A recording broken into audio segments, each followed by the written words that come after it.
masuk lebih lagi ya Tuhan. Bekerjalah ya Roh Kudus. Kau hadir di tempat ini. Oh Yesus,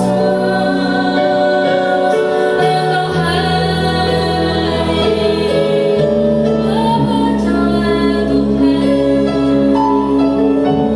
Urapi kami Yesus.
memuliakan Kau. Kami mau lebih lagi menyembah-Mu. Biarlah Tuhan, pujian ini boleh menjadi persembahan yang harum bagi nama-Mu. Terima kasih Tuhan, terima kasih Yesus. Kami siap untuk memuji dan memuliakan nama-Mu. Yang siap bersama-sama katakan, amin. Mari kita semua bangkit berdiri.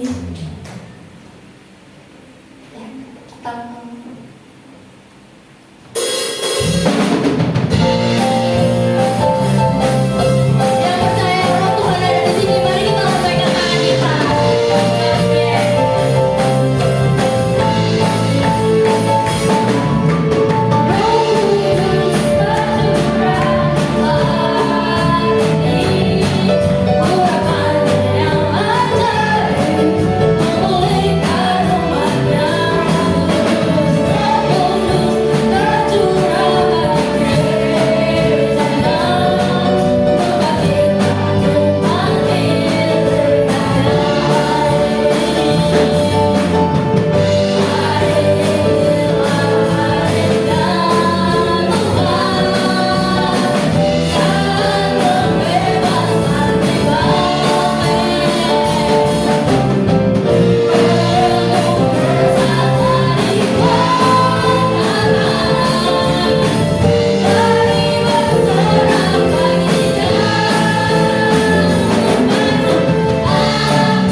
lebih lagi memuji dan memuliakan Tuhan. Hidup ini adalah pilihan dan kita memilih untuk menjadi sahabat Tuhan. Amin.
Tuhan Yesus adalah sahabat kita yang tidak akan pernah meninggalkan hati kita.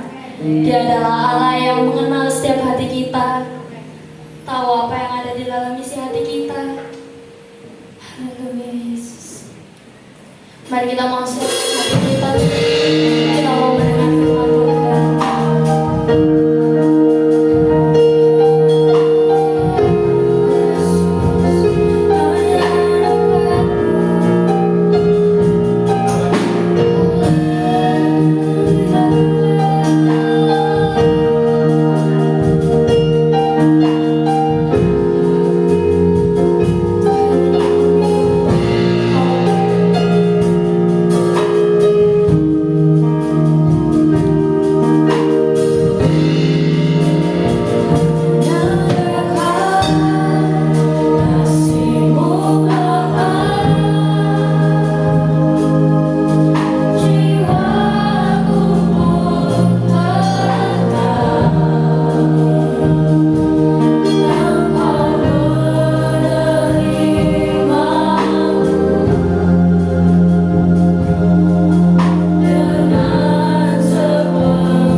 Kami mau serahkan waktu yang berada di dalam anugerah-Mu, di dalam tangan-Mu.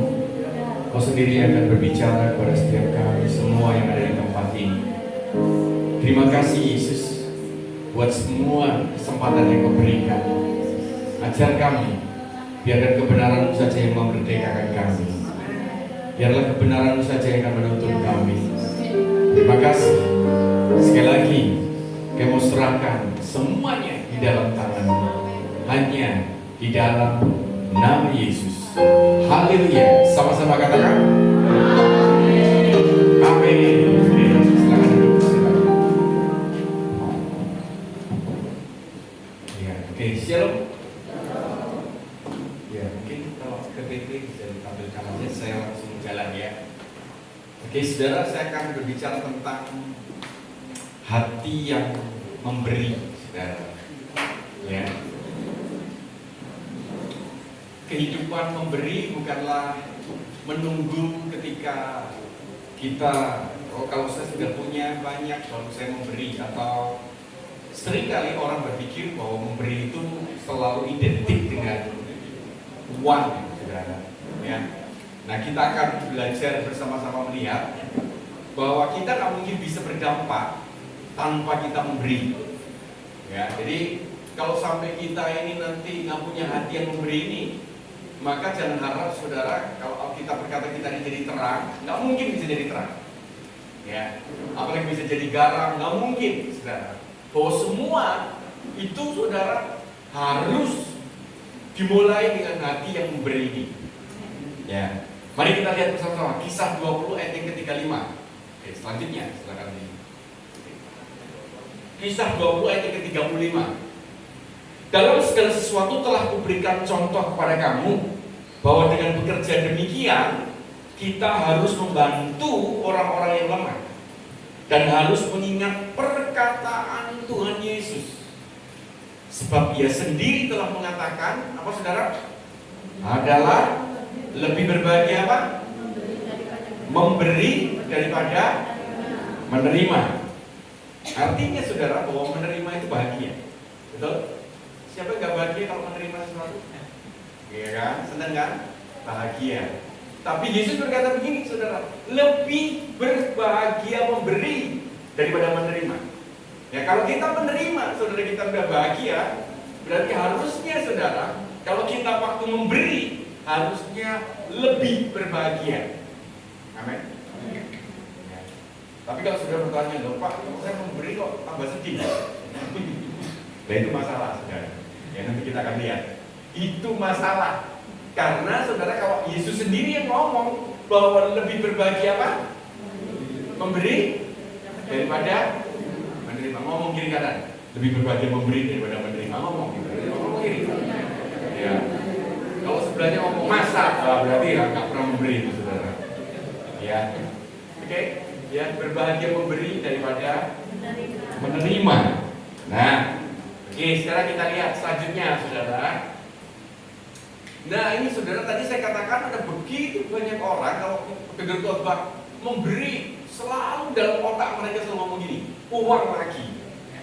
Nah, ini saudara saya mau beritahu, ya, memberi itu banyak bentuknya. Ya. Memberi itu bisa memberi waktu, pemikiran, kesempatan, tenaga, saudara, keuangan, perhatian, dan lain-lain. Sektus dan lain-lain. Berarti ada begitu banyak saudara manifestasi atau pemberian itu, sehingga tidak ada alasan orang untuk berkata saya nggak mau beri, saya nggak punya. Oh, nggak ada alasan saudara.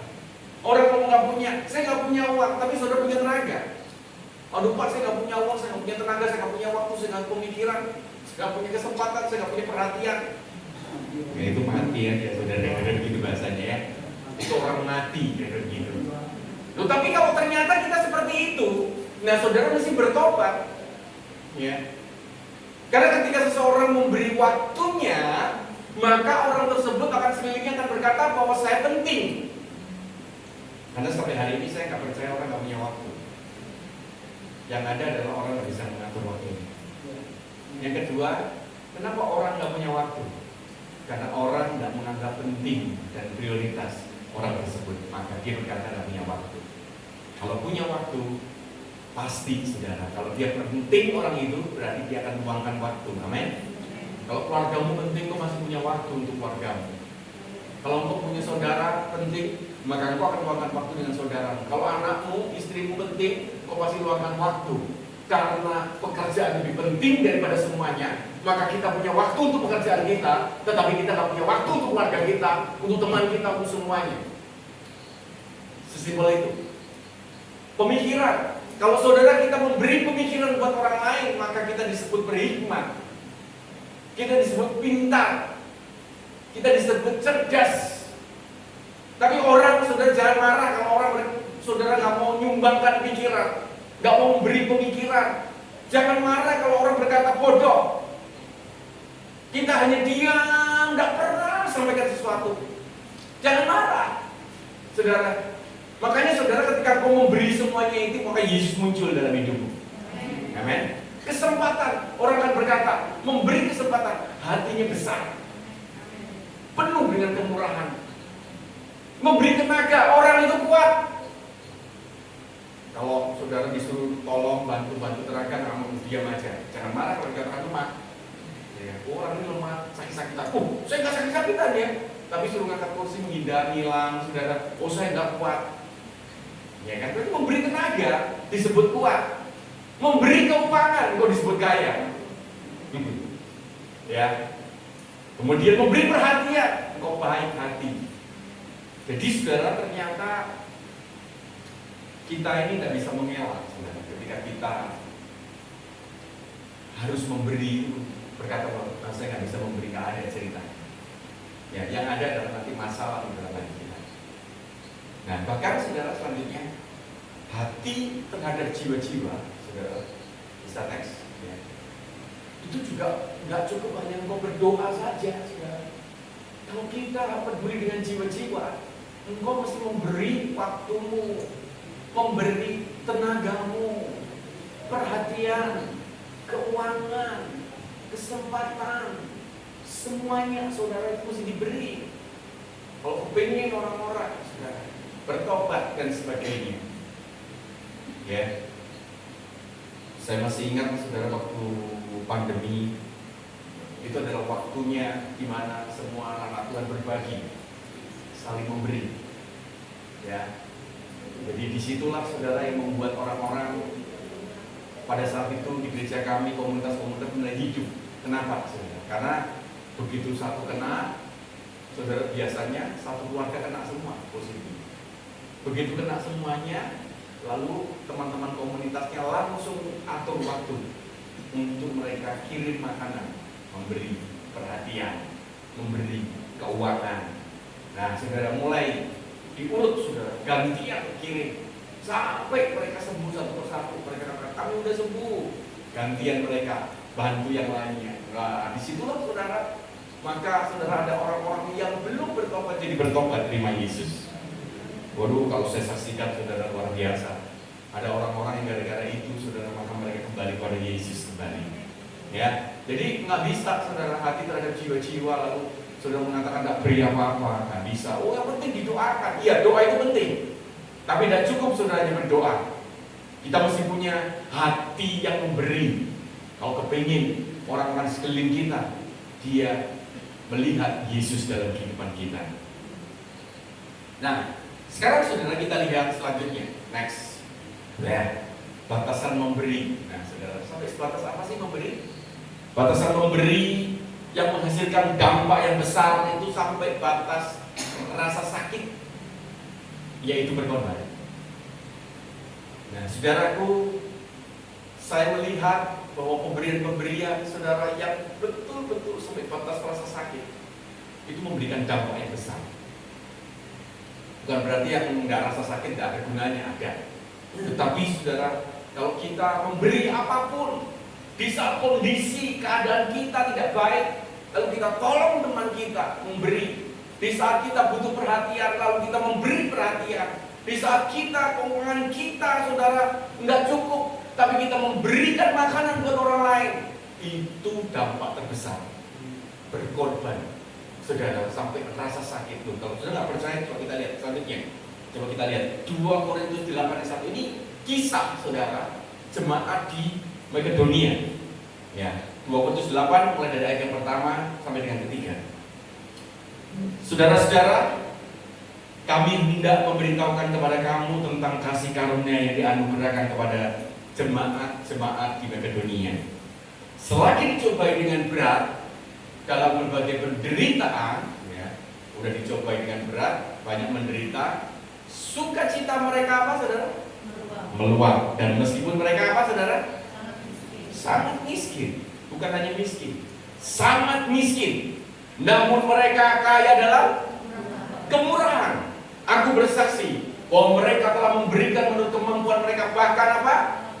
Melampaui kemampuan mereka. Jemaat Makedonia ini adalah jemaat yang belajar dari jemaat Filipi. Berarti jemaat Filipi juga memberi, tapi hidupnya lebih susah dari jemaat Makedonia daripada jemaat di Filipi. Tapi yang menarik, saudara, Paulus malah mengangkat jemaat Makedonia menjadi contoh. Dia cerita di depan para rasul semuanya. Ini aku mau bersaksi ini, ada jemaat ini yang namanya jemaat di Makedonia. Mereka dianiaya, mereka dikejar-kejar, mereka menderita, mereka sangat miskin, bukan hanya miskin, sangat miskin. Tapi mereka kaya dan kemurahan. Saya percaya, saudara, mungkin Rasul Paulus sudah berkata kepada mereka, stop, sudah, tidak usah. Kami melihat kok bagaimana kalian melayani. Udah gak usah kalian menderita begini, gak usah bantu kami. Enggak, saudara. Mereka tetap menolong, mereka tetap memberi hidup mereka, waktu mereka, semua untuk melayani jiwa-jiwa. Itu sebabnya, saudara, Rasul Paulus mengangkat ini, saudara, menjadi ingatan buat semua orang bahwa nih, lihat, saudara, kalau memberi, semua orang yang bertobat pada zaman itu suka memberi. Tapi kali ini yang diangkat, walaupun mereka sangat miskin, mereka dipenuhi dengan kemurahan hati. Pada satu titik berkorban, makanya dampaknya besar. Kalau saudara baca kisah selanjutnya itu luar biasa. Rasul Paulus cerita terus tentang jemaat Makedonia. Nah, contoh lagi, coba kita buka Yohanes 3:16. Nah, saudara lihat, ini contoh dari Yesus. Ya, Yesus sendiri, karena begitu besar kasih Allah akan dunia ini, sehingga Ia telah mengaruniakan siapa, saudara? Anaknya yang tunggal, supaya setiap orang yang percaya kepadanya tidak binasa, melainkan beroleh hidup yang kekal. Jadi, saudara, ini adalah contoh memberi, mengorbankan anaknya.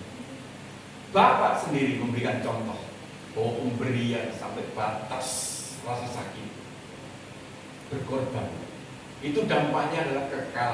Dampaknya adalah saudara dan saya sampai hari ini. Amin. Ya, karena Yesus diberikan, Yesus dikorbankan, saudara. Makanya saudara, semakin kalau Tuhan gerakan kita untuk melakukan sesuatu, walaupun kondisi kita tidak memungkinkan, saya mau beritahu, itu saat yang tepat untuk melakukan supaya dampak dilepaskan, supaya nama Tuhan dipermuliakan. Amin. Ya, bukan malah begini, aduh nggak bisa, malah kita kan masih akan menunggu nanti kalau kita udah berkelebihan, kalau kita, saudara, sampai kapanpun kita tidak akan melakukan sesuatu. Ya, memberi itu akan menjadi gaya hidup kita dimanapun kita berada. Amin. Nah, sekarang kita lihat, saudara. Sekarang kita lihat pembapaan, ya, atau pemuridan, saudara. Kalau saudara belum tahu, saudara, saya menyimpulkan, saudara, bahwa kalau kita mau bimbing orang pun, saudara, kita harus meluangkan memberi ini, waktu, kesempatan, dan teguran. Yesus itu melakukan itu, saudara, pada 12 orang muridnya. Memberi waktu, memberi kesempatan, mengutus 70 murid, memberi teguran. Ya, 3 hal ini, saudara. Makanya kalau ini nggak terjadi, saudara jangan berharap bahwa lahir seorang pemimpin dimanapun kita berada. Investasi pemberian waktu, kesempatan, dan teguran ini akan terjadi dimanapun kita berada. Jadi kalau pengen tahu bagaimana ya supaya saya bisa memuridkan dengan efektif mengerti bagaimana pemimpin bisa lahir. Gampang, beri waktu, beri dia kesempatan, dan beri teguran. Ya, coba kita lihat selanjutnya. 1 Tesalonika 2:8. Demikianlah kami dalam kasih sayang besar akan kamu, bukan saja rela membagi apa saudara? Injil Allah dengan kamu, tetapi juga hidup kami sendiri dengan kamu, karena kamu telah kami kasih. Ini bukti memberi hidup, waktu, kesempatan, teguran. Ya, Rasul Paulus sedang bercerita. Ya, salah satu rasul yang sangat berdampak, yang menulis lebih dari separuh perjanjian baru. Saudara, itu Rasul Paulus, dan dia memberikan contoh. Oke, saya akan masuk pada intinya sekarang, saudara ya. Bagaimana ketika kita berhenti memberi? Apa yang sedang terjadi? Ya, selanjutnya. Kira-kira apa yang akan terjadi? Saudara, begitu kita berhenti memberi. Begitu kita berhenti memberi, saudara, maka ini siklus ini otomatis akan berjalan. Jadi bukan diada-adakan, tetapi otomatis. Nah, yang kedua, saudara, begitu kita berhenti memberi, maka kita tanpa sadar membangun yang namanya mentalitas pengambil. Jadi langsung ngambil yang kita pikir, saudara, terus berpikir dalam setiap kali orang ketemu ini, apa yang bisa saya ambil, apa yang bisa saya dapatkan. Itu mentalitasnya dalam otaknya seperti itu. Lalu saudara, selanjutnya apa? Mentalitas mencari untung untuk diri sendiri, mencari keuntungan untuk diri sendiri. Ini otomatis, saudara. Ini cukup mengerikan. Bapak Ibu, saya mau beritahu, begitu berhenti memberi, maka yang dipikirkan, saudara, apa yang saya dapat, keuntungan apa yang saya bisa dapatkan. Nah, banyak orang, saudara, beribadah pun begitu. Makanya orang-orang seperti ini, saudara, tidak bisa beribadah dengan sungguh-sungguh. Kenapa, saudara? Karena begitu dia beribadah, harusnya, saudara, di Alkitab beribadah itu mempersembahkan, bukan mengambil. Saudara lihat tuh di Alkitab. Dari dulu, saudara, orang datang beribadah itu selalu mempersembahkan sesuatu. Ya. Nah, jadi saudara, orang tidak bisa beribadah dengan benar, selalu mencari keuntungan diri sendiri. Dan kalau saudara urut lagi, bahwa ini fokusnya, saudara, intinya adalah fokus kepada diri sendiri. Karena dia fokus kepada diri sendiri, maka dia berhenti memberi. Begitu dia berhenti memberi, lalu dia membangun mentalitas mengambil. Apa yang saya dapatkan? Lalu dia mencari keuntungan untuk dirinya sendiri. Sedangkan dia nggak mau berteman kalau temannya nggak menguntungkan dia. Bahkan dia nggak mau beribadah kalau ibadah itu tidak menguntungkan dia. Lihat, saudara. Wow, ini mengerikan, saudara. Dia bisa pilih-pilih teman. Kalau temannya menguntungkan, dia baik. Kalau temannya nggak menguntungkan, dia bisa jahat. Saudara. Ya, jadi tanpa sadar, saudara. Belum cepat. Belum lagi kasih. Ya. Nah, saudara, ini hati-hati. Hati-hati. Nah, saudara, kalau saudara ingin tahu, coba tengok kiri kanan, kenal nggak? Kenal ya? Kenal ya? Nah, tanya ini serius, tanya semuanya ya. Tanya gini, selama kamu kenal bersama dengan saya, untung atau rugi? Tanya begitu, saudara. Udah tanya belum? Terus jawabannya apa? Gimana? Belum dijawab. Nah, kalau nggak dijawab berarti rugi gitu, Mas. Nah, kalau untung langsung ngomong gini, saudara. Aku bersyukur selama bersama-sama dengan kamu, hidupku diberkati. Nah, itu orang mendapatkan keuntungan. Tapi kalau orang yang cuma diam, kalau sedih, itu rugi pasti. Suami istri, ada suami istri? Suami istri tanya, selama kamu menikah dengan aku, untung atau rugi? Tanya begitu, saudara. Kalau dia nggak bisa jawab, itu rugi berarti. Ya, saudara, hati-hati ya. Di dalam kehidupan kita kadang-kadang kita nggak sadar. Ya, kita berkumpul dengan orang, kita nggak jadi berkat, tapi kita, saudara, terus mencari berkat, mengambil. Ya. Nah, coba selanjutnya. Nah, sekarang kita lihat ya, kalau orang ini fokus pada diri sendiri nih ya, saudara lihat ini. Yang pertama, tidak mau rugi. Ya. Yang kedua, akan mencari keuntungan untuk diri sendiri. Kita lihat satu persatu ya. Ada loh ayatnya, saudara. Yang pertama, saudara lihat nih, tidak mau rugi. Ada ayatnya nggak? Selanjutnya, ini ada loh, saudara. Mazmur 15 ayat yang keempat. Yang memandang hina orang yang tersingkir, tetapi memuliakan orang yang takut akan Tuhan, yang berpegang pada sumpah walaupun apa, saudara? Ruginya. Tuhan itu menghormati, memuliakan orang yang memegang sumpah walaupun dia rugi, saudara. Walaupun dia rugi, dia kalau udah berjanji dia tepati, saudara. Ya. Saya minta maaf, saudara, saya lolos 2 kali jadwal.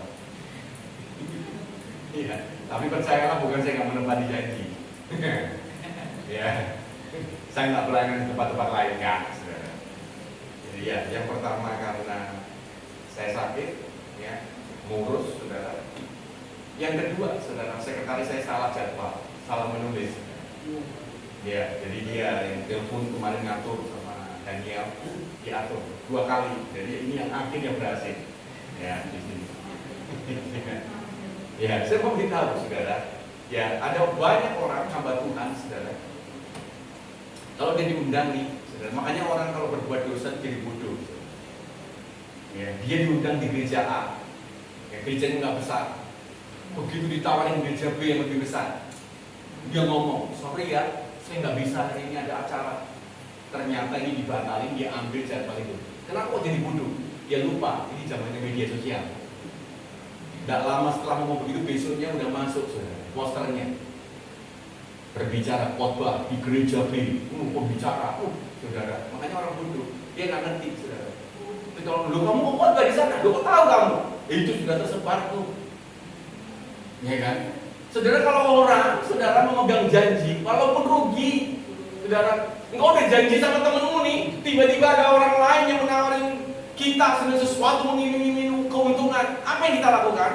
Apakah kita berani berkata, sorry, aku udah punya janji lo, tapi ini kesempatan. Kalau kamu udah ambil sekarang, kamu akan rugi. Nggak apa-apa, saya akan tetap berpegang walaupun rugi. Nah, ini Tuhan akan memuliakan orang seperti ini. Kalau enggak, saudara, sorry ya, sebentar ya, saya ada keperluan, nanti kita tinggal, saudara. Ih, orang ini, saudara, ngeri ya. Nah, ini pengkhotbah 3 ada waktu untuk mencari, ada waktu untuk apa, saudara? Membiarkan rugi. Ada, saudara, izinkan. Saudara, ada waktu untuk menyimpan, ada waktu untuk membuang. Saya mau beritahu, saudara. Makanya, saudara, kalau orang ini nggak mau rugi, ini apa yang terjadi? Nih, coba klik sekali. Orang itu tidak berintegritas. Berintegritas itu apa, saudara? Tidak jujur, suka berbohong. Ya.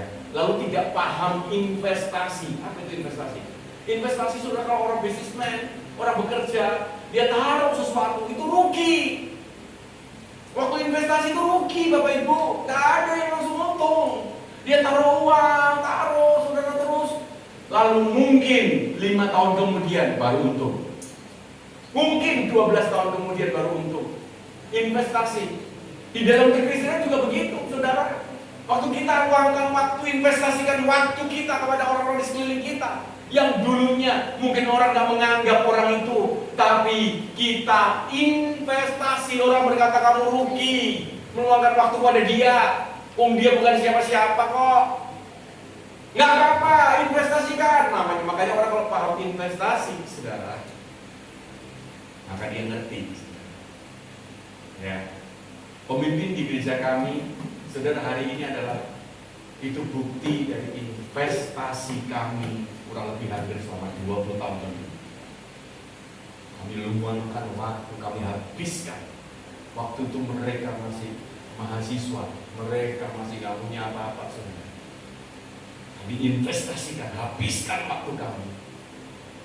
Kami baru mulai melihat hasil setelah 20 tahun, 30 tahun kemudian. Baru mereka muncul. Nah, investasi itu begitu, saudara.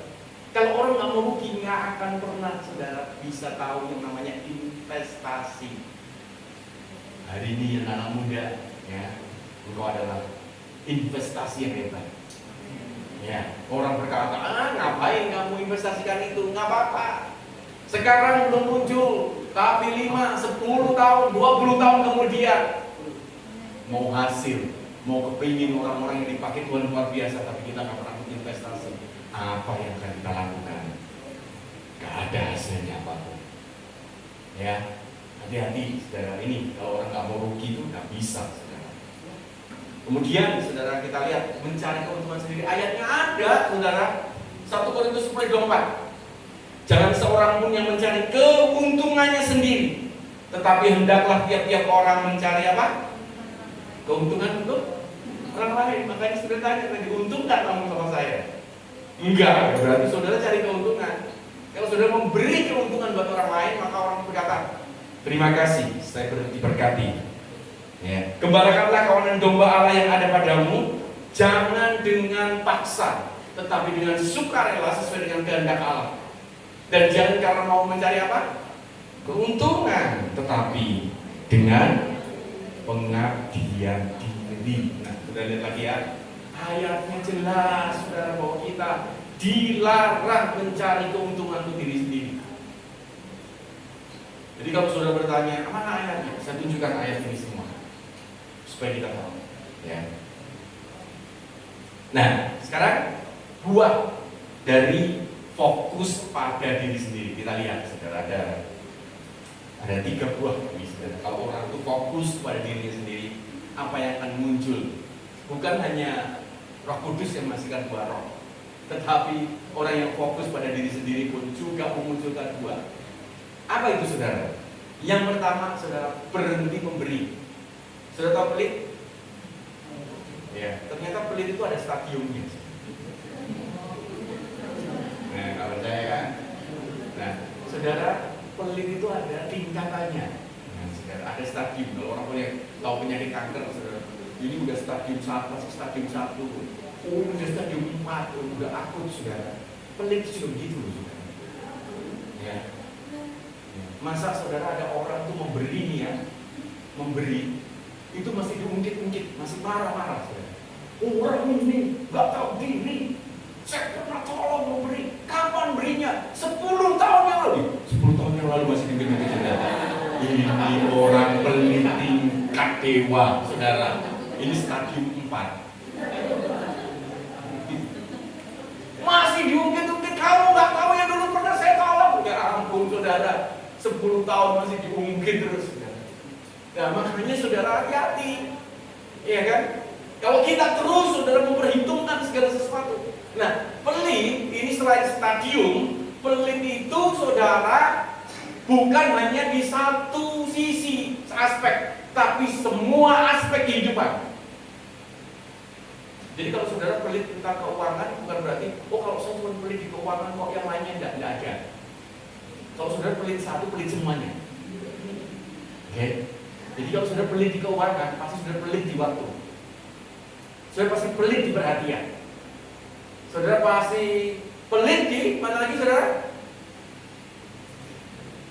Semua aspek.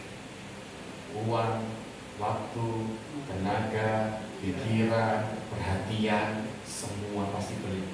Oh, enggak kok. Dia kalau tenaga pelit. Kalau uang enggak, saya mau beritahu saudara, uang itu pun yang dilepaskannya pasti tidak terlalu apa-apa dibanding dia.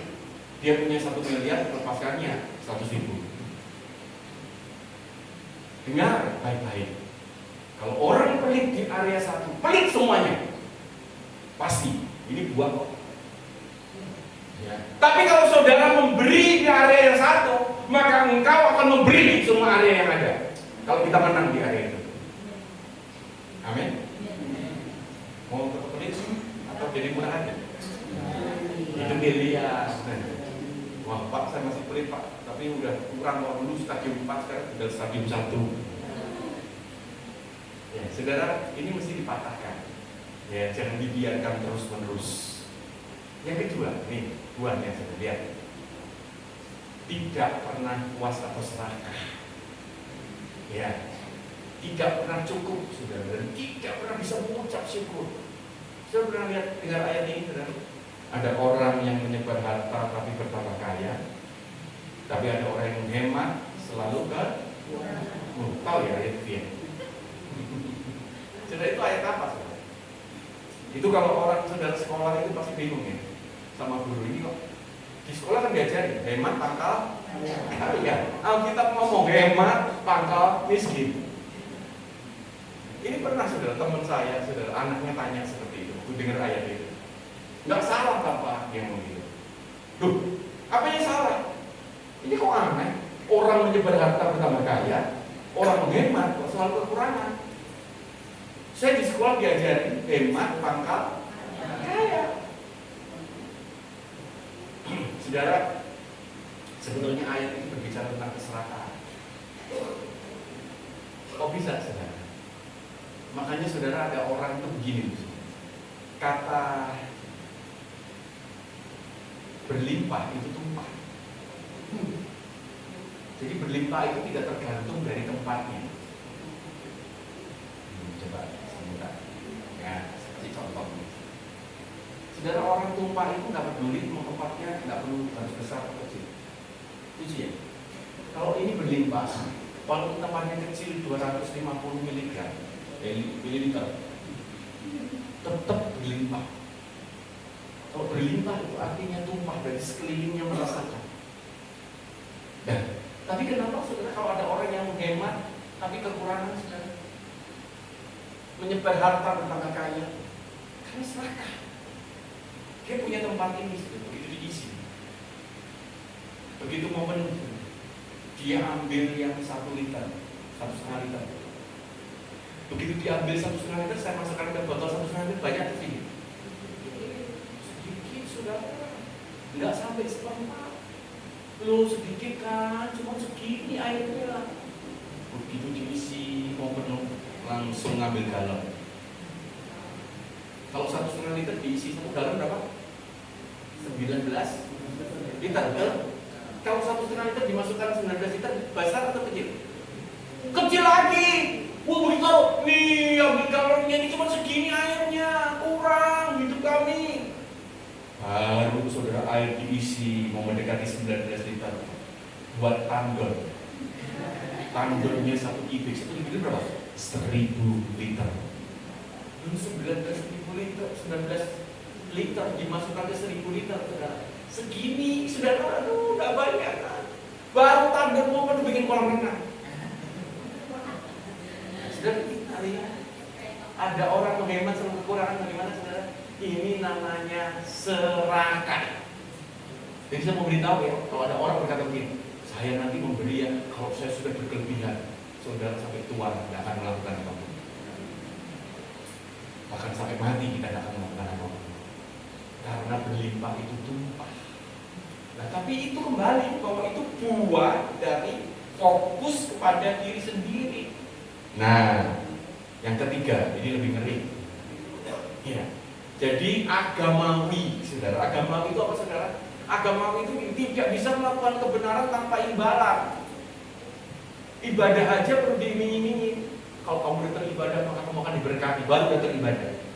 Waktu ibadah dibayarkan, aku mau diberkati apa ya? Begitu gak diberkati, marah sama Tuhan. Orang agamawi itu cirinya ada 2. Satu, imbalan. Yang kedua adalah ancaman, hukuman. Hanya itu aja. Jika kamu udah ibadah, maka kamu dikutuk, kamu akan tidak diberkati. Ketakutan, saudara. Oh, kalau kamu ibadah, maka Tuhan akan melepaskan berkatnya. Imbalan. Nah, 2 itu aja.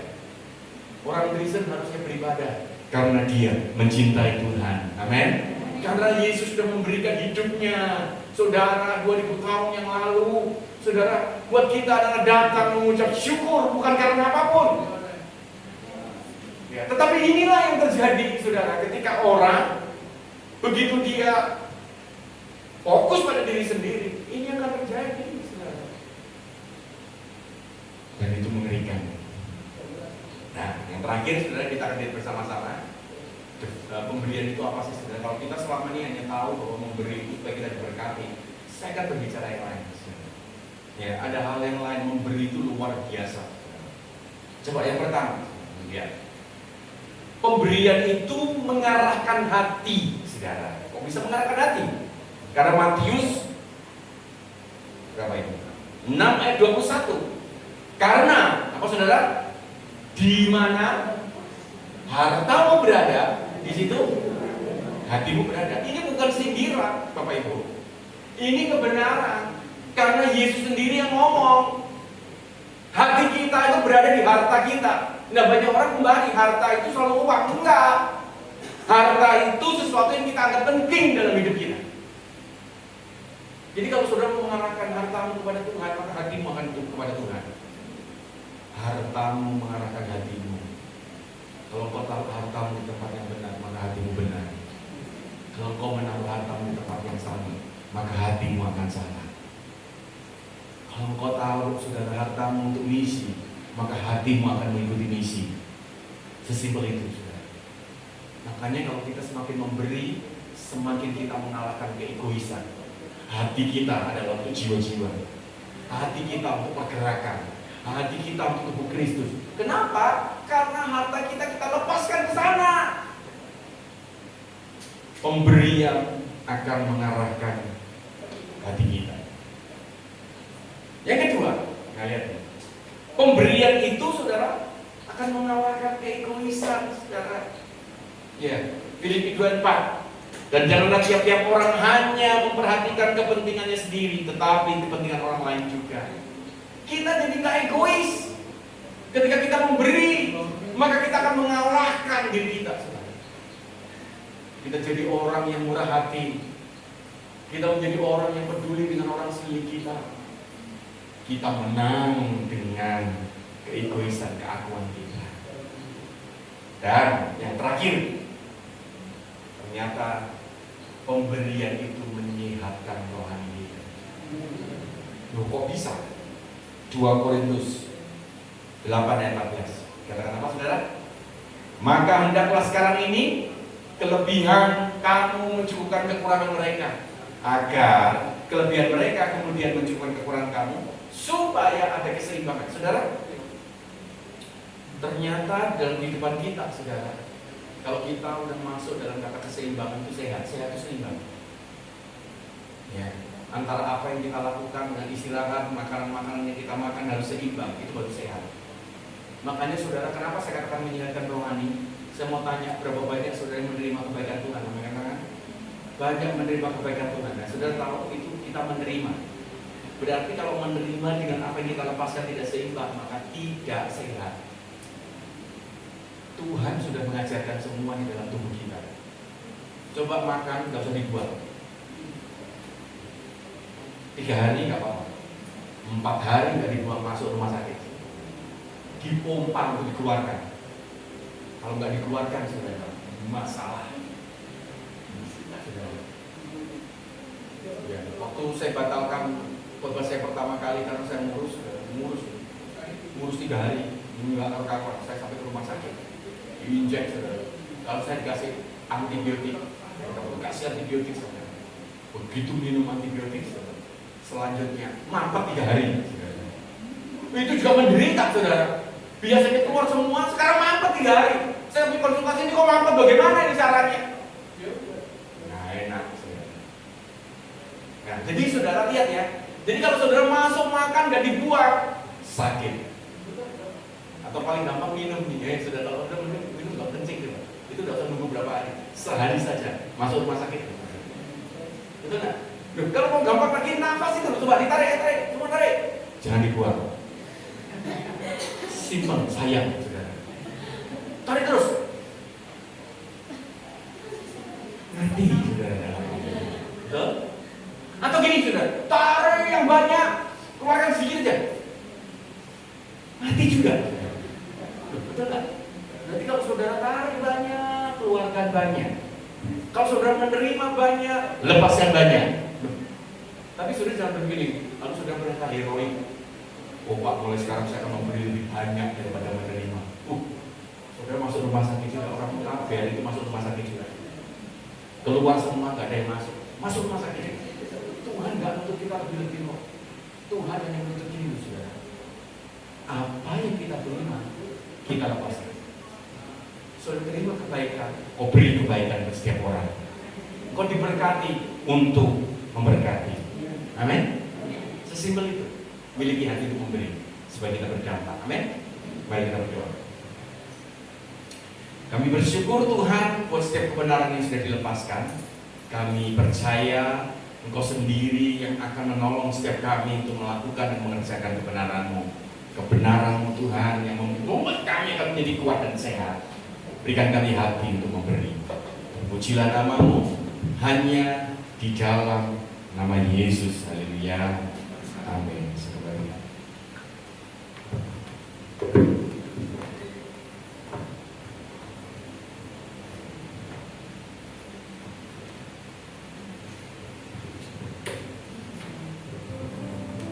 Puji nama Tuhan. Kita semua diberkati oleh firman Tuhan. Haleluya. Berapa banyak saudara yang diberkati, mari angkat tangan saudara. Puji nama Tuhan. Sebulan ini kita bicara tentang memberi terus, dan kita untuk minggu ini ditutup oleh Kobudi bahwa memberi itu bukan paksaan. Memberi itu adalah harus, itu kewajiban. Jika kita tidak memberi seperti firman Tuhan yang disampaikan tadi, ya, menerima banyak harus melepas banyak. Amin. Supaya kita semua sehat baik jasmani maupun rohani kita. Puji nama Tuhan. Saya percaya bahwa saat kita memberi yang terbaik untuk Tuhan, maka Tuhan akan melihat apa yang sudah kita tabur untuk pekerjaan Tuhan. Amin. Tidak harus berupa materi, Bapak Ibu Saudara-saudara. Kita bisa memberi waktu, tenaga. Mungkin adik-adik atau bapak-bapak, ibu-ibu yang ingin hadir, kita juga bisa ada acara di hari Kamis ya. Kita ada PA untuk Kamis besok. Ini acara PA-nya akan diadakan di rumah Bu Nurul. Betul ya? Bagi bapak ibu ingin hadir, nanti setelah ibadah bisa info ke Bu Lulu. Ya, mungkin ada yang ingin hadir untuk ikut acara PA. Kita mau belajar bersama-sama firman Tuhan, bisa nanti menghubungi Bu Lulu setelah ibadah. Puji nama Tuhan. Dan saat lagi kita akan memberikan yang terbaik untuk petugas persembahan yang sudah ditunjuk. Bu Yeni, ya, langsung dipilih. Oke.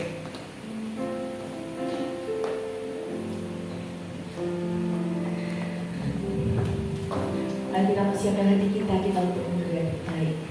Bapak, kami mengucap syukur untuk ibadah sore hari ini. Kau sungguh baik Tuhan, kami mau belajar Bapak menjadi pelaku-pelaku firman-Mu Bapak. Memberi bukan dari kelebihan, tapi memberi dari biar kami belajar memberi yang terbaik dari setiap kekurangan kami Bapak. Karena kami tahu Bapak bahwa Engkau memperhitungkan Bapak segala sesuatunya. Biarlah Tuhan Kau berkati, Kau urapi juga Tuhan untuk hamba-Mu Kobudi yang sudah menyampaikan firman-Mu, isi hati-Mu Bapa bagi setiap kami. Biarlah Tuhan firman itu boleh tertanam Tuhan dari hati setiap kami dan boleh bertumbuh dan berbuah dalam kehidupan kami sehari-hari.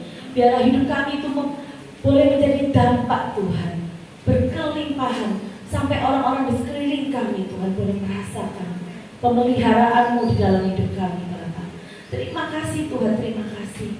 Kami siap untuk memberi dan kami alaskan doa kami yang ada di dalam satu nama Tuhan kami, Yesus Kristus. Haleluya, amin. Begitu besar kasih Allah pada kita, diberkatilah anak cucu kita di mana-mana.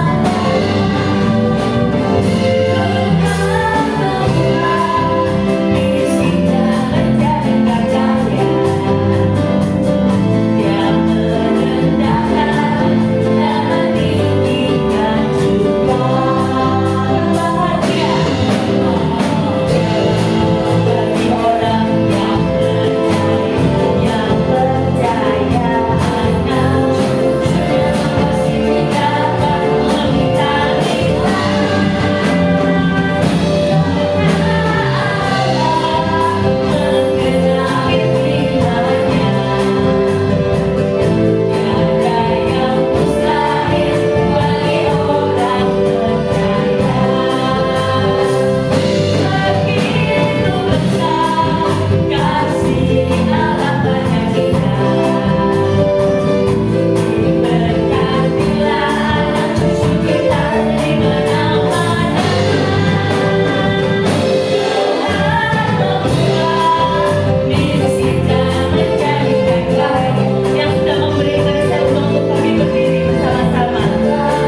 kami sudah bersepakat untuk memberi, menabur untuk tempat permanen. Haleluya. Menabur, jadi kita kasih celengan Bu Budi untuk setiap jemaat semua, dan setiap awal bulan kami akan kumpulkan berapapun itu, kita akan hitung dan kita akan kumpulkan untuk tempat permanen. Saya percaya dan kami semua percaya bahwa Tuhan akan menyediakan tempat pada waktunya. Haleluya. Amin. Dan juga untuk minggu depan kita tetap ada sekolah minggu Bapak Ibu. Jangan lupa adik-adik yang usia 1 ya sampai 12 tahun bisa ikut sekolah minggu, dimulai pada pukul 2 siang. Haleluya. Mari kita mau akhiri ibadah.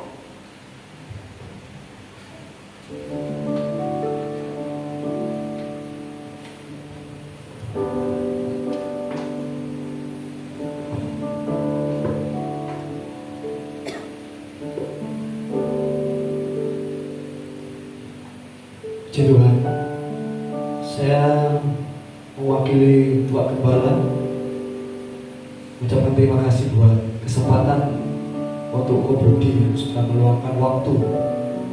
Ini bentuk memberi waktu untuk Tuhan, dan saya percaya apa yang sudah dilakukan untuk kemurahan, untuk kebaikan Tuhan, Tuhan tidak akan pernah tinggal diam. Tuhan akan senantiasa memberikan sesuatu yang terbaik juga.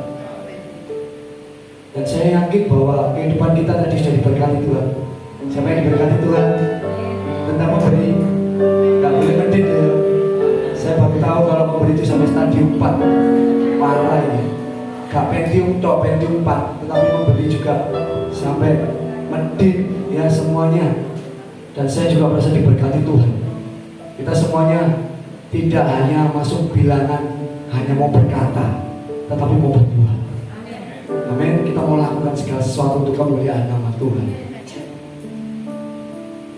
Kasih. Kami memuji kebesaran. Terima kasih.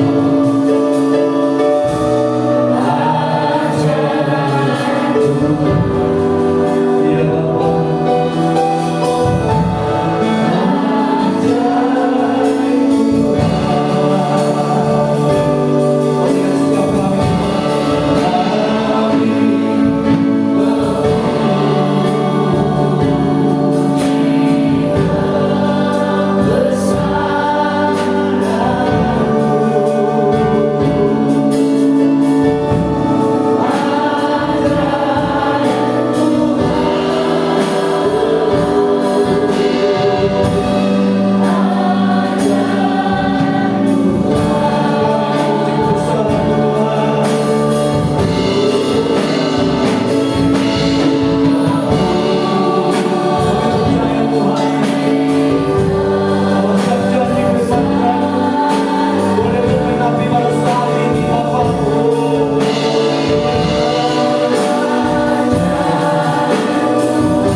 Setiap firman Tuhan itu menjadi rema di dalam kehidupan kami. Dan kami bukan hanya sebagai pendengar yang setia, tapi kami mau masuk di dalam bilangan orang-orang yang melakukan firman Tuhan. Dan kami mau belajar terus sesuai dengan kebenaran firman Tuhan, belajar memberikan sesuatu hal yang terbaik untuk Tuhan. Waktu, tenaga, pikiran, baik harta kami, apapun yang kami miliki, biarlah kami mau memberikan segala sesuatu untuk kemuliaan nama Tuhan. Dan kami percaya bahwa Tuhan akan turut bekerja di dalam segala sesuatu untuk mendatangkan kebaikan di dalam kehidupan kami. Terima kasih Tuhan, Kau memberkati Bapak Pendeta Budi Tomo pada saat ini yang sudah memberkati kami di dalam firman Allah. Tuhan, Kau pakai gereja SMCC ini Tuhan lebih lagi di bawah penggembalaan dari Pak Budi ini Tuhan. Kami percaya pakai semua pelayan-pelayan Tuhan yang ada dan seluruh jemaat-jemaat yang digembalakan penuh dengan roh sukacita, penuh dengan berkat-berkat Allah, pemulihan terjadi di SMCC. Semuanya apa yang dibutuhkannya saat ini, biar Tuhan sendiri yang campur tangan, tidak akan pernah sia-sia mengutamakan Tuhan dalam segala hal. Terima kasih Bapak, terima kasih. Terutama juga pada saat ini kami berdoa buat Bapak Gembala kami Daniel, pada saat ini yang sedang melakukan perjalanan mungkin akan pulang ke Surabaya. Tuhan, Kau menyertai, melindungi bersama dengan Bapak Ketua BPD, yang Tuhan juga akan menyertai sepanjang perjalanan dari kota yang dituju sampai ke Surabaya, bertemu dengan kami semuanya dengan roh sukacita yang luar biasa. Terima kasih Bapak, terima kasih. Biarlah kuasa Allah tetap tinggal di dalam hidup kami dan setiap kami Tuhan, jemaat-jemaat yang Tuhan yang pada saat ini yang mengalami keletih lesuan, Tuhan akan berikan kelegaan. Yang mengalami segala sakit penyakit di dalam nama Yesus, di dalam nama Yesus kesembuhan terjadi, pemulihan Allah terjadi di dalam nama Yesus. Kami percaya yang mengalami jalan buntu, merasa tidak ada jalan, Tuhan akan membuka jalan semuanya di dalam nama Yesus. Terima kasih Bapak, terima kasih. Sebelum kami mengakhiri doa ini, saya akan bacakan firman Tuhan. Jika engkau baik-baik mendengarkan suara Tuhan Allah, yaitu firman Tuhan yang kamu dengar setiap hari, setiap saat engkau beribadah dan melakukan dengan setia segala perintahnya dan yang kusampaikan kepada pada hari ini, maka Tuhan Allahmu akan mengangkat engkau di atas segala bangsa di bumi. Segala berkat ini yang datang kepadamu dan menjadi bagianmu jika engkau mendengarkan suara Tuhan Allahmu, apabila engkau mendengarkan perintah Tuhan Allahmu dan kusampaikan kepadamu hari ini, kau lakukan dengan setia, dan kau apabila engkau tidak menyimpang ke kanan atau ke kiri dari segala perintah yang kuberikan kepadamu pada hari ini, dengan mengikuti Allah Tuhanmu Yesus Kristus dengan taat, setia dan melakukan firman Tuhan, ada satu berkat Allah yang engkau akan terima. Diberkati engkau di kota, diberkati engkau di ladang, diberkati buah kandunganmu, hasil bumimu, hasil ternakmu, ya ini anak lembu sapi dan kandungan dombamu. Diberkati bakulmu, tempat adonanmu, diberkati engkau pada waktu masuk dan diberkati engkau pada waktu keluar. Tuhan akan membiarkan musuhmu yang maju berperang melawan engkau terpukul kalah olehmu. Bersatu jalan mereka akan memerangi engkau, tetapi bertujuh jalan mereka akan lari daripadamu.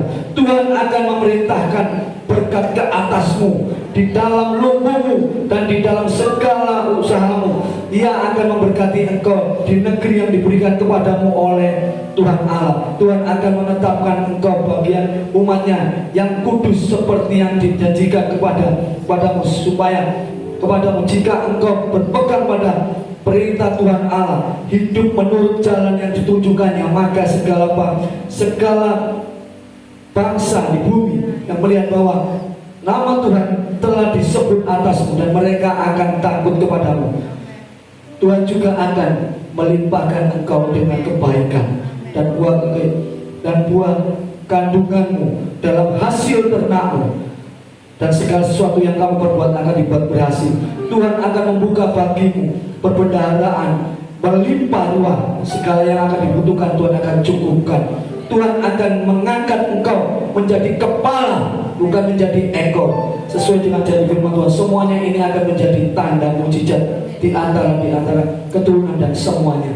Terimalah berkat kasih karunia Allah, kecintaan Allah Bapa di dalam surga, dan persekutuan di dalam kuasa Roh Kudus akan menyertai setiap kehidupan kita pada saat ini sampai selama-lamanya. Dan sudah datang kali yang kedua, kamu sudah menerima berkat Allah yang berlimpah.